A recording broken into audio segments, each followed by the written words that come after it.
Hello and good afternoon, everybody. This is Marcelle Epley. I'm the president and CEO of the Long Beach Community Foundation. Joining me on today's part two series of donor advice funds is Colleen Bragaloni, our vice president. Are you there, Colleen? I am. Hello, everyone. Just would also like to say thank you for joining us today for this webinar. Yeah, this is exciting for us, isn't it? Because we've had this is our second of a three-part series, and we'll be going into the fall with a focus on a different subject. But so far, we've had some really positive feedback. So you might be on this call because you are a financial advisor, you might be a CPA, a trust attorney.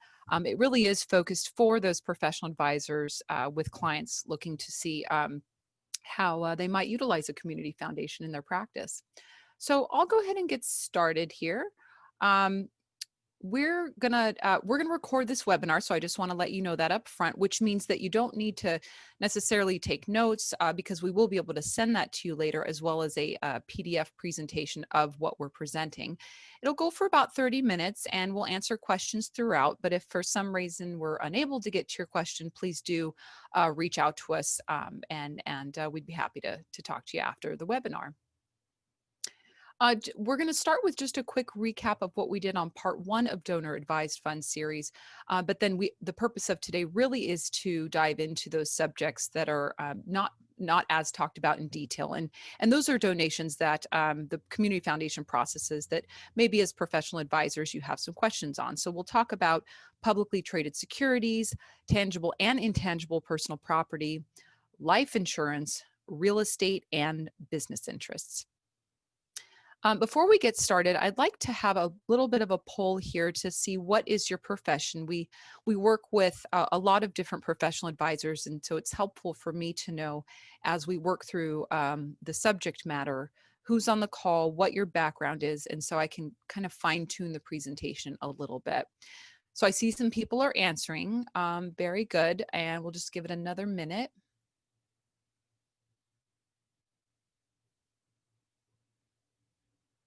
All right. Go ahead and jump right in there and click and let us know. Very good. It looks like it's a pretty diverse group today.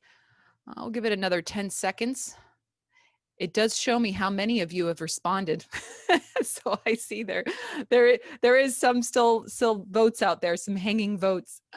Okay, very good. Well, we'll go ahead and see. We'll publish the results here, and it looks like most of you are financial and investment planners, which is great. And so you'll see a lot of what we're going through today as it pertains to retaining those accounts and retaining those assets so that you can manage them while working with a community foundation.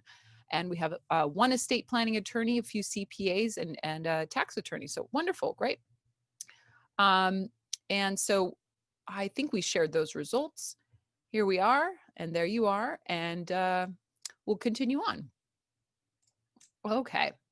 So beyond that, the Community Foundation, if you don't already know us, and many in the first webinar series heard about us, we are national standards accredited, and that's that logo on the bottom right. I like to notate that because many people think that we only work locally or we only can grant funds from a donor advised fund locally, and that is not true. We not only are we a local team, we have a staff here, but we also have 60 staff in Greater Kansas City. That gives us a lot of the resources that we end up passing on to our clients and our professional advisors as we have mutual clients. And working with the Community Foundation as the administrator of your clients' charitable funds still allows financial advisors to maintain the investment of your client's portfolio. So I would like to accentuate that as well. So for many of you, you know, we manage a lot of different types of funds. The main fund that we do manage are those donor advised funds. I like to put these up here because as you go from left to right along the screen, it's the client's involvement in the fund gets greater and greater as you get to the donor advised fund. Of course, the donor advised fund being the client being the advisor, being the person who decides where the funds are distributed, on what timeline, and where they go and what amounts and all of those things. The agency fund to the far right is separated because it is a different type of asset. Those are typically endowment funds that we manage for other nonprofits. I like to put this slide and include it just because it shows the strength and the growth of donor advised funds over the last several years. Out of the $450 billion that have been distributed, quite a significant portion has been out of donor advised funds. So donor advised funds, the client gives, they get to choose where those donations go. It grows in a tax-free environment through portfolio earnings. And then they can make those grants out anywhere in the United States. Of course, we love Long Beach, so we hope they choose Long Beach, but they can make those anywhere within the US. So before we go into specific type of gifts outside of just regular cash, tell us a little bit how charitable giving comes up in conversation with your clients. That helps us know, because many of you on this call might end up, you might think, well, it hasn't, because, and that's why I'm on this webinar to begin with.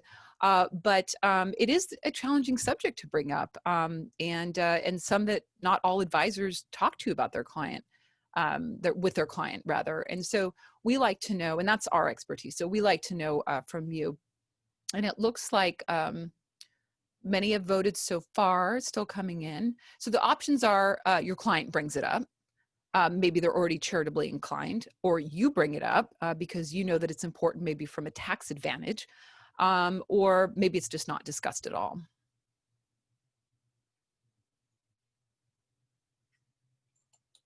And if there's another option, put it in the comments there in the Q&A, and we'll we'll update our presentation, because maybe there is another option. Okay, so we'll go ahead and publish the results. It looks like the majority of people on the call do bring it up, which is wonderful. And there are some great advantages to that. And of course, you know your clients the best, so you know when you're having your regular updates with them or your calls that's what they you know what they like and what they don't like, and hopefully a lot about their personal lives, because that's how we get to know our clients, right? Is through asking those types of questions and finding out what their hopes and dreams are and things like that. Speaking of hopes and dreams, this booklet that we have, if you aren't having those conversations or you want to take it to the next level, you might have a client who says, I want to be able to give to charity, but I really don't know where. This is a great step-by-step guide, which gives them questions to answer, words to circle on a page to kind of bring out their passions and really understand what it is that they, maybe a legacy that they want to leave, or maybe they're passionate about, certain causes, but they want to narrow it down. So this is great. Let us know if we can provide these materials to you. I'll go over a little bit of our website later so you can see that as well. So let's dive in. Thankfully for the financial advisors on this call, you know that 90% of the wealth is not in checking accounts. There are other types of assets within your client's portfolio that can be put into a donor advised fund and used for a charitable asset. And here's just some of them. So we'll take a look to see more about the examples. So with publicly traded securities, this is a big one, especially with the stock market. When there's an uptick, you have that appreciated stock. And if you have a client that's charitably inclined, really this is the best deal, because as you can see in the example here, and there is some assumptions in here. In this one, the client is in the 35% tax bracket, for example. And it's based off a cost basis of $2,000 for the stock. But you can see side by side, the fair market of cash versus appreciated stock is the same. The charitable deduction is the same. We are a 501c3, so you get that full charitable deduction. The income tax savings is the same. However, the difference is with the long-term capital gains. You are avoiding $4,600 in this example for a total donor tax savings of significantly more. And so this is one of the main pieces of assets that we do process into donor advised funds. And typically we do see those at the end of the year. So here's a bit of the process. So first, you let us know that your client is going to be transferring the stock. We do have the ability for obviously electronic, but paper stock, those still exist, believe it or not. There's a process for that. So we do accept those. And then we liquidate it. It appears in their fund. They can look it up online. It's very easy. We do ask those specifically with the end of the year, which is rapidly approaching, that if you do have a gift, please don't wait till the end of December, because they do take a little bit longer to process over just a straight donation of cash or credit card or check. So let's look at tangible and intangible personal property. So there might be, a stage of life where your client is in, where they have these assets that accumulated over the years. It's it's not working for them. It's not providing value. I would beg to differ that jewelry does not provide value, because I think that's a very good value. But you might have some of it or too much, or maybe you don't need it anymore, whatever the reason is. Royalties, copyrights, patents. All of these are things with that you want to bring up with your client to find out if they're still working for them, and if they are, ask, well, why would they donate? And a client, like I said, stage of life, they might be looking at retirement or unloading assets that either take too much of their time or simply unneeded. And the big point here to note is that by donating these, they are avoiding capital gains. So we can even look at an example here. This is an example of a valuable asset, and one the Community Foundation processed not too long ago. A client did have a very large collection of vintage wine and contacted us because the husband had passed away, and in their cellar they had this all stored at the right temperature. So you can imagine our reaction when we got that type of call. We were pretty excited about that. But it's a wonderful example because it was an unused asset by the surviving spouse, and we turned it into a charitable donation within a couple of days. We had all the proper tax forms, we had a buyer for the wine, and we're able to turn that over into a charitable deduction for the CPA who contacted us on that transaction. I do see the Q&A filling up a little bit here. Colleen, do you want to come on with any questions that might have come in? Sure. We do have a couple questions coming in. I know that you do plan to address some of those a little later in the presentation. So I think the one question that you can address right now is, we have a question if we accept cryptocurrency like Bitcoin, because that was not included in that slide on tangible and intangible gifts. Do we accept cryptocurrency like Bitcoin? The short answer is yes, we do. I mentioned our back office in Greater Kansas City. They have all policies and procedures on how to handle that. We don't see it very often, but if you were to contact us and we can explore how to make that happen for your client. The challenge is, as some of the advisors on this call probably know, is that the value of Bitcoin and other cryptocurrencies is very, very volatile. Stock moves at a snail's pace compared to, because cryptocurrency can change within a second. So pinning down that timing could be and we'll go over timing in this presentation in a moment, but the timing of it does really matter. So you want to make sure that you work with a community foundation such as ours that really knows what they're doing with the cryptocurrency donations. But the answer is yes, we can process that. Great, thank you. Okay, wonderful. Well, thank you, Colleen. We will move on. We're going to move on to life insurance. And this one is really interesting because life insurance is an underutilized gift. No one that it's not one that's very easy to use, but it is underutilized. And utilizing life insurance as a charitable gift is considered when the donor no longer has a need for life insurance coverage. That stage of life I mentioned earlier, and the available tax deduction is more important than the death benefits. So keep in mind that there are two types of life insurance policies. There's term and whole. We can accept both, but only in certain circumstances. For example, whole life insurance is the most beneficial because it contains a savings component in which the cash value may accumulate. So let's look at these options. Here, the Community Foundation can take ownership immediately and liquidate it for the cash value. In that case, it's put into a donor-advised fund or some of the other funds, which will be defined later on in this presentation, but a field of interest or a designated fund or a donor-advised fund. Or we can take ownership of it, and this might be an option for a client who isn't, might be maybe older and might want to have us hold on to that and pay the premium, or they pay the premium that's worked out in advance, and kind of hold on to that and keep it around for a while, just depending on their age and what their goals are. So gifting a whole policy, often I want to mention, also has significant value when when donors can take a sizable charitable gift without a huge cash outlay. So for the advisors on this call, it grows with their liquid portfolio that didn't exist before.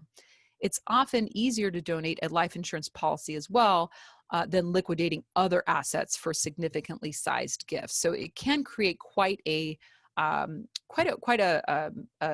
option there for charitable wealth. Upon death, and this is for a bequest, there's no limit on the size of the policy that can be donated. Therefore, gifting a life insurance policy can greatly reduce the donor's taxable estate, which can save thousands of dollars in estate taxes for upper income taxpayers. So in closing on this particular slide, you really want to ask your client, what are their plans? Understand why they might want to donate a policy. Maybe their children are grown, maybe they don't need their children don't need the additional support. I do want to note that there are some acceptance considerations, so just be sure you contact us and we can walk you through that.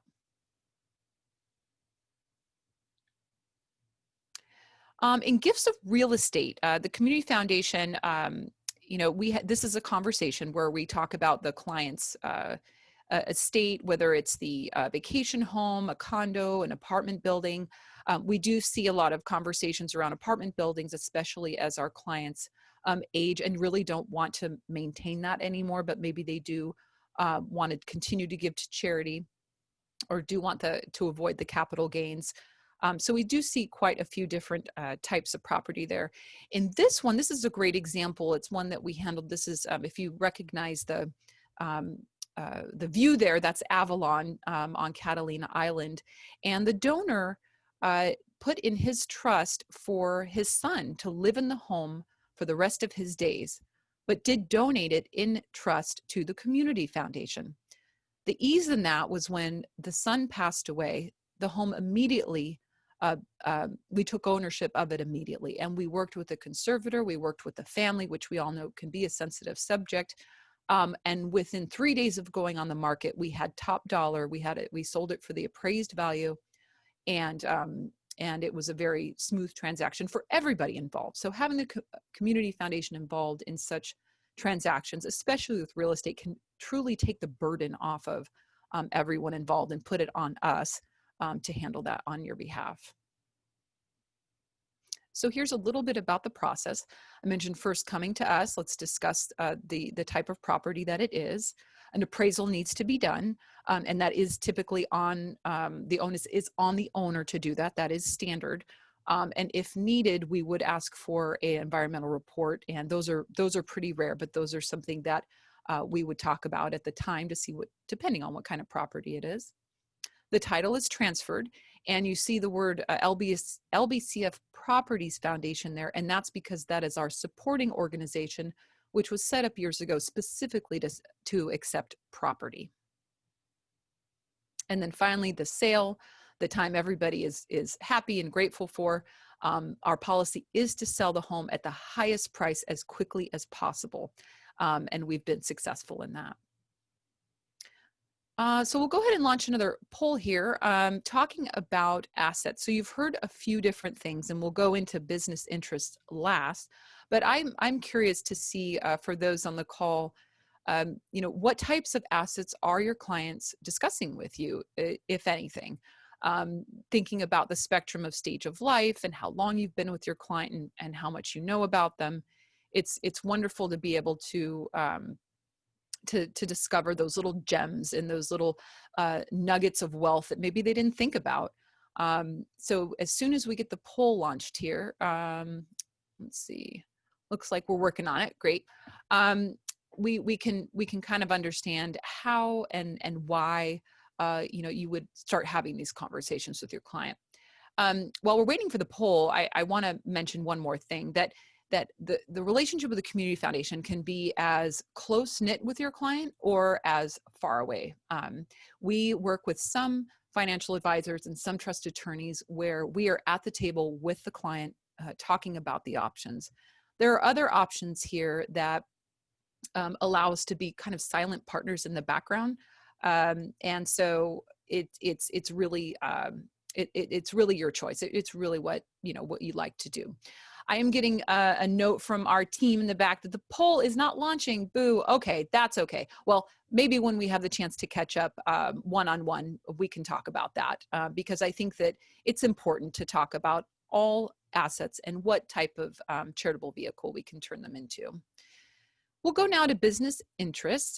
With business interests, the original, this is interesting because the original cost to start the business may have been low or even zero. If you think about your clients that have owned their own business maybe since the beginning of their careers, for example, and it's appreciated quite a bit. When the business is sold, large capital gains tax might be triggered for, or may be triggered for your client, would be triggered for your client. A donation of some of the ownership interest provides a charitable tax deduction as it would as it came to a charity for the fair market value, which minimizes capital gains exposure for the portion donated and sold by the charity rather than the business owner. So if they have business interests, and I'll go through a couple of examples here, you may want to consider having a portion of them donated. So you can eliminate or minimize the capital gain. I know a lot of us on this webinar watch that very closely for our client. The client can get a current fair market value tax deduction for the donation, and that is different than a private foundation. And if you're not already registered for the October 15th webinar, we're going to be going into that more of a donor advised fund versus a private family foundation. And this is one example where a donor advised fund is better for the client.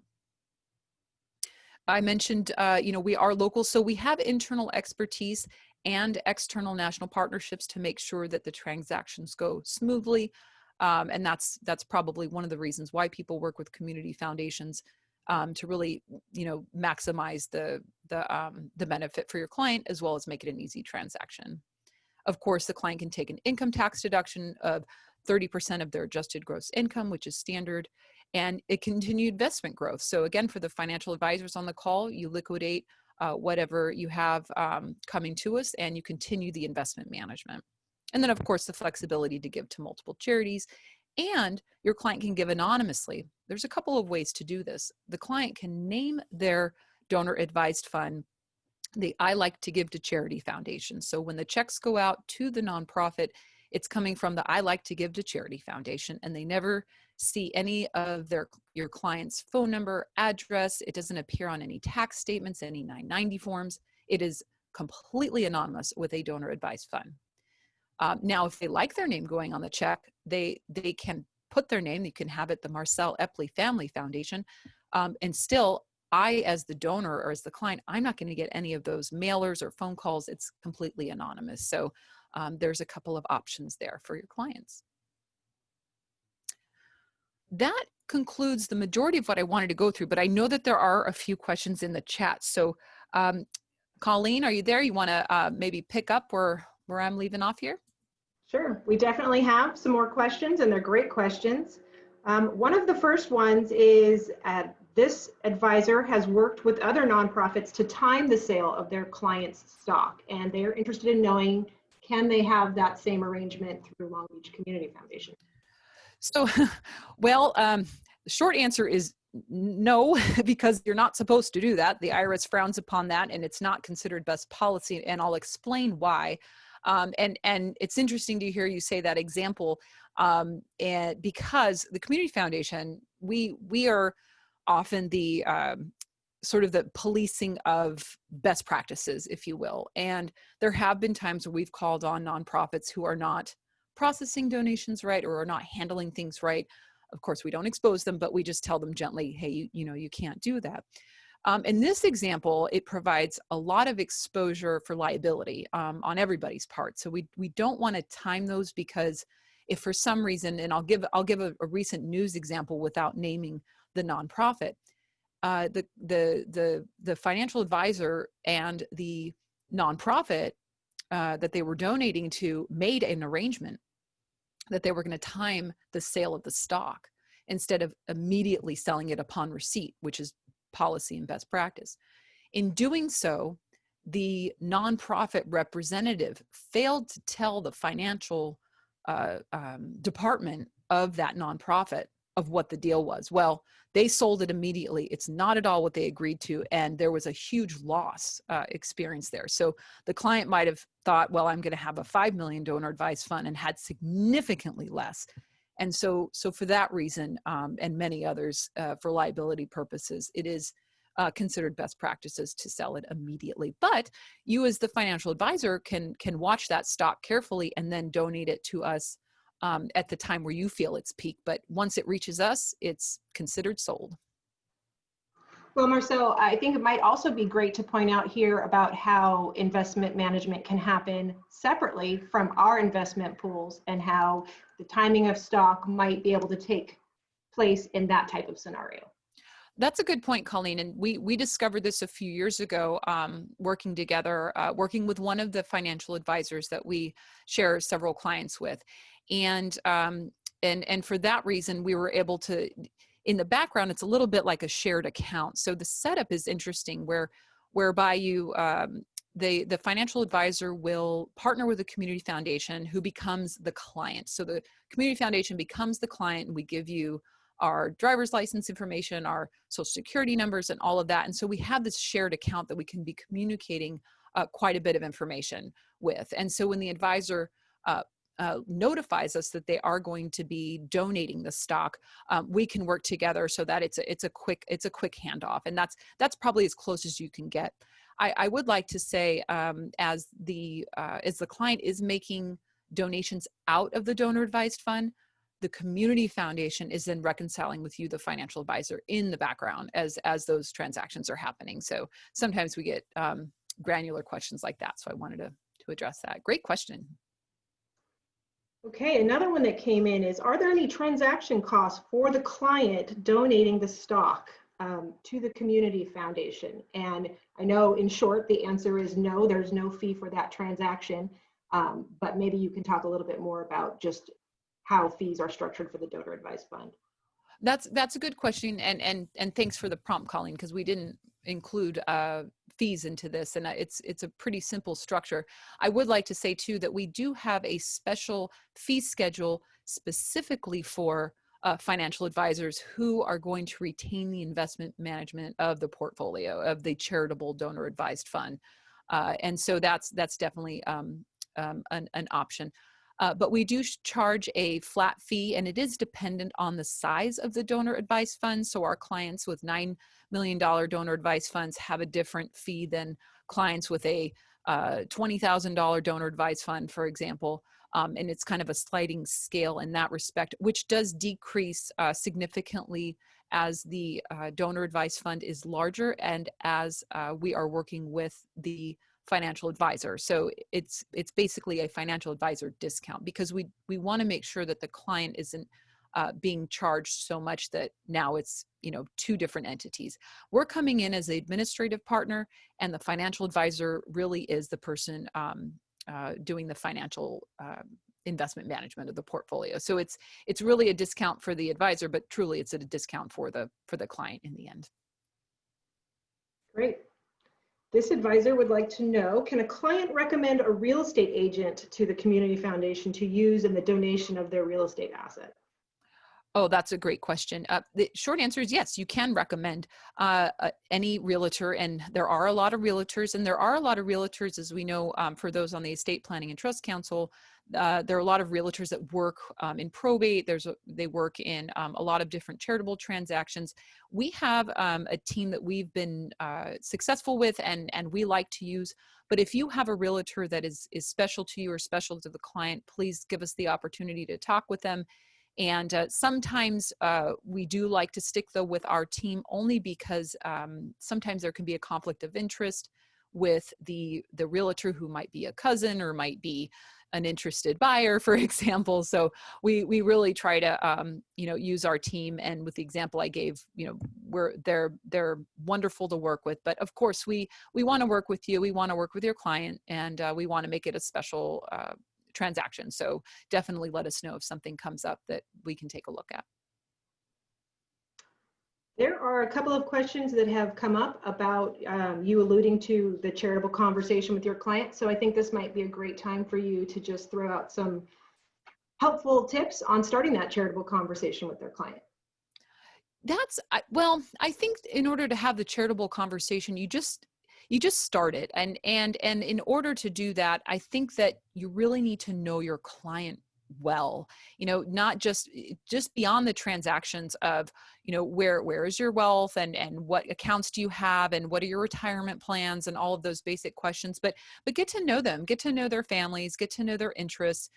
Start to ask, simple things like, what'd you do this weekend, and did you see any new movies, or things like that are pretty obvious. But in those conversations, I just start right in to say, charity is a portion of a lot of my clients' portfolios. Or you can even mention this webinar that you participated with the community foundation. Say, I thought, what have you ever given to charity? And maybe that answer already, but ask them if they volunteer. What churches do they attend? What activities do they have going on?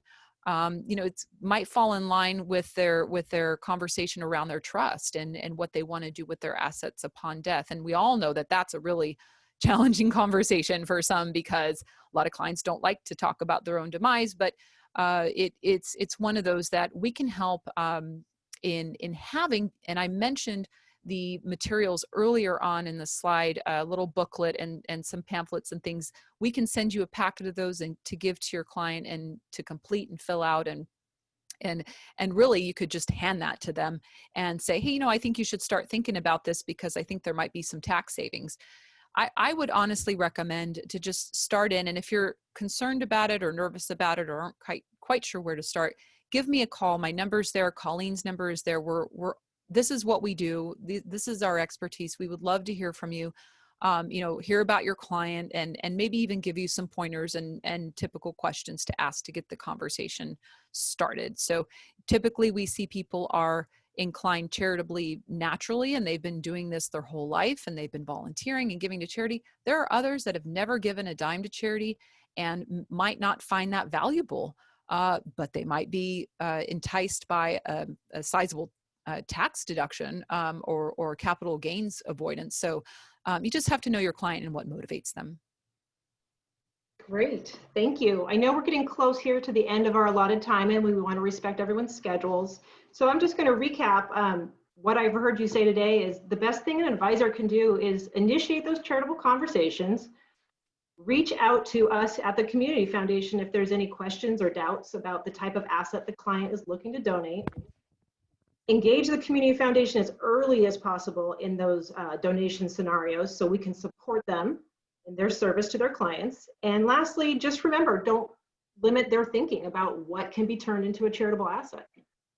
That's a great recap, Colleen, and I appreciate that. And I'm going to go over a couple more small things here, but please register early for the October 15th webinar. We are going to be comparing donor advised funds to family foundations. That's going to be very, very informative and really at the next level. I mentioned our website. I just want to show you where the resources are so you can find them. If you go to longbeachcf.org and click the Give Later button, where the little arrow is pointing, you can see we've got articles here. Join our monthly newsletter. There's a link there below, and really use our calculators, our resources. We have articles that are regularly updated on current tax laws and everything going on in Washington, and really all around charity and tax giving. So this is a free resource to you, and we hope you utilize it and take advantage of it. These are the funds I mentioned earlier. I'm not going to go over them. I just wanted to include it in this slide deck so you can refer to it later. Contact us if there are things that other than donor advised funds that you think might work for your client. And that's about it. So give us a call, connect with me on LinkedIn. Colleen and I would love to hear from you. And with that, I'm going to wish you a wonderful rest of your day and see you soon.